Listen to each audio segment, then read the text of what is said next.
बहुत फरसुदा लगते हैं मुझे अब प्यार के किस्से।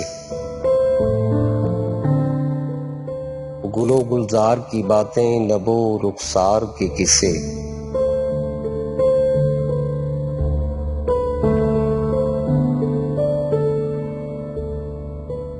यहाँ सबके मुकद्दर में फकत जख्मे जुदाई है, सभी झूठे फसाने हैं विसाले यार के किस्से।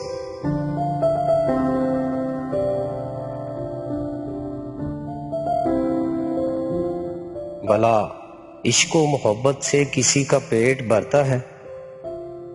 सुनो तुमको सुनाता हूं मैं कारोबार के किस्से।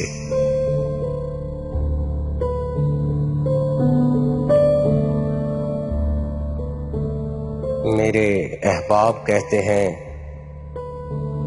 यही एक ऐब है मुझ में। मेरे अहबाब कहते हैं यही एक ऐब है मुझ में, सरे दीवार लिखता हूं पसे दीवार के किस्से। और कहानी कैसो लैला की बहुत ही खूब है, लेकिन कहानी कैसो लैला की बहुत ही खूब है, लेकिन मेरे दिल को लुभाते हैं रस्नो दार के किस्से।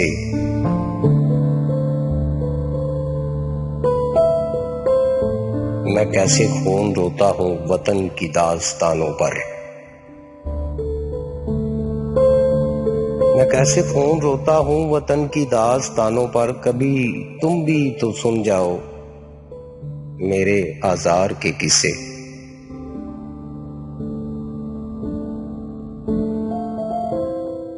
शुएब अक्सर मैं लोगों से इसी कारण नहीं मिलता, वही बेकार की बातें, वही बेकार के किस्से। बहुत शुक्रिया।